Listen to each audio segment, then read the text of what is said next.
So lately, more reports that we get are usually bad reports. They give us some shocking news or stuff that is very alarming. That is why I want to address what is going on and why the US is really under fire at this time. Because again, there's a lot of stuff going on and I want to break down what is happening and what could potentially be impacting you. So let's address some of the bigger stories out today. First, we're going to talk about real estate. What is going on in the real estate market? We're also going to talk about the Federal Reserve's worry regarding wages and them getting out of control in certain areas of the country. We're also going to address the good news coming out of the railroads, how now the third railroad has decided to provide paid sick time to their employees. And then I will end off with what is going on with Russia and the worry right there. So if you have any questions regarding any of this stuff, please ask your questions down in the comment section below. But let's get right down to it. First thing we need to do is we need to address what is going on in the wonderful world of real estate here in the United States. Currently, thousands of workers around the real estate industry are being let go. And I've talked about this in the past, and I mentioned how there were some major players in this industry that were planning on just letting certain divisions go. Well, just recently, Wells Fargo decided to let go of hundreds of mortgage brokers as part of their restructuring plan. But experts are now worried that restructuring of these companies will ultimately lead to another crash. But why is this, and why would a company decide to lay off employees when they know this could potentially cause another crash? Well, the reason why is because companies have to adapt and change. And if they don't adapt their strategies moving forward, then they could actually lose more money and it could be a bigger loss for the company. So even though this could potentially push us into a recession, right, laying off employees right now is considered the best move. Again, I know it's not something you want to hear, but that is what experts are now telling us. Now, think about this. When you lay off an employee, they might have a house. They may pay a mortgage. So if they don't have an income, but they have a house, they pay a mortgage, this will likely lead them down a path of a possible default. So again, this is a major worry. But according to reports, the White House does have a plan.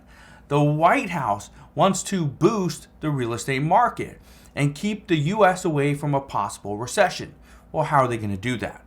Well, the White House plans to unveil a plan to reduce mortgage insurance fees that are charged to first-time home buyers. This would mean that an estimated 850,000 borrowers would save roughly $800 a year on the cost of a typical loan. Now, you're probably thinking $800, that's not that much, and it isn't. Currently, with a 30-year fixed rate mortgage of 6.32%, home buyers are needing all the help that they can get in order to keep their loans somewhat affordable.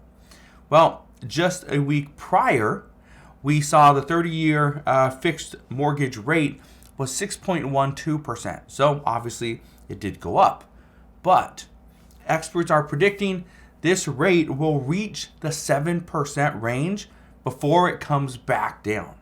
That's part of the problem. At 7%, many low-income households are not going to be able to afford a home unless we see real estate prices crash. So I don't know what's going to happen. I wish I could tell you, but my projection is we are going to see real estate prices crash. We're already seeing that in certain bigger cities, and as it happens in bigger cities, it will start to go and move outward into the suburbs and other cities as well. So expect home prices are going to fall very soon, especially in your area. Now, here's what I can tell you. Saving $800 a year in fees won't be enough to make somebody buy a home, but it could be enough to entice somebody that is already on the fence, whether or not they decide to buy or not. This may push them over that edge to be like, you know what, this might be the best deal I'm going to find. I need to get in a home. I'm tired of renting. I want to put my money into something. If that's the case, This might be enough to kind of push them over that edge and get them to buy a home. But again, we will see. Now, the reason why experts are predicting rates are going to reach 7%. I want to address this because I know a lot of people think that rates have to come down, that the Federal Reserve is not going to keep raising rates when real estate is, especially at this time, is just so unaffordable. How is this going in conjunction with the Biden administration's plan of having affordable housing? Well, here's the thing. The Biden administration is pretty much their own entity. And then you got the Federal Reserve. The Federal Reserve operates on their own. Okay? They're not supposed to be taking advice from the president's office, right? That's not what they do. The Federal Reserve is raising rates in order to bring down inflation. The problem is inflation is not coming down fast enough, and it's actually sticking. Well, here's what we know. Currently, the Fed is seeing multiple warning signs of more inflation to come. For instance, just recently we saw a new report that came out that employers in the South actually are having to pay more due to the price of goods and services. But what's happening is something that the Fed wanted to avoid at all costs, and this is called a wage price spiral. Now, what is a wage price spiral? Well, this sounds good for employees, but it would also mean additional inflation. Because here's what happens.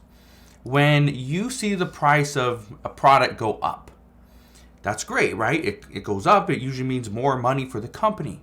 But then employees want more money to be able to afford that one product, right? So the employer, they pay that person a little bit more money, and now they can afford to buy more goods and services.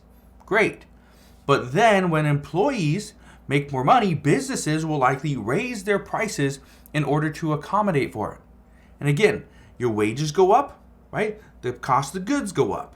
And as those go up, you want to make more money to cover that. And so this is where this wage price spiral keeps going and going and going. That is not good. This will mean additional inflation. Now, getting paid more is only part of the battle.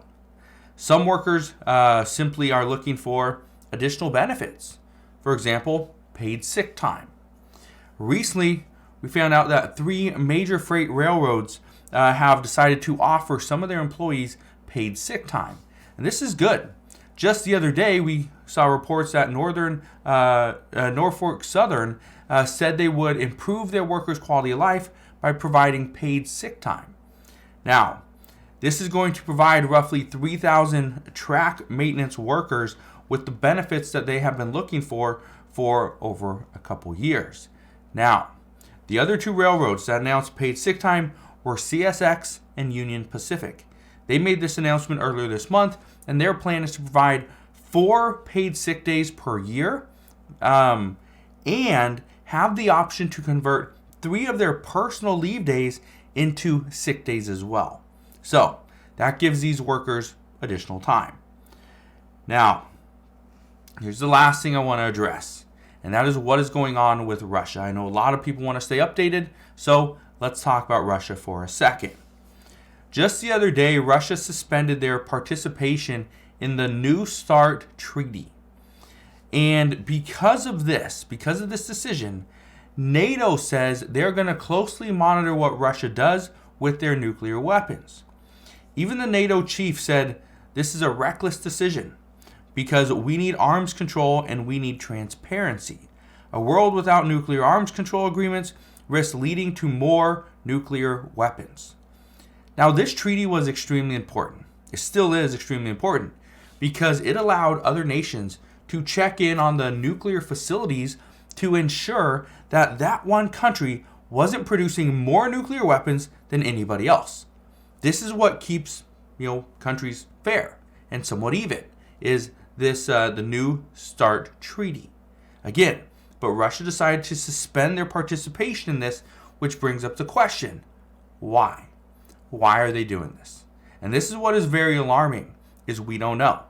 And until we get answers, again, it's going to be that one big question as to what is Russia planning and who is it going to impact. Will it impact us here in the United States? Well, we will see. So, that's what I have for you guys today. Hopefully you guys have a wonderful rest of your day. Consider subscribing if you enjoy these daily uploads. Also, do me a favor, go ahead, hit that like button if you enjoyed today's video, and I'll see you guys on the next one.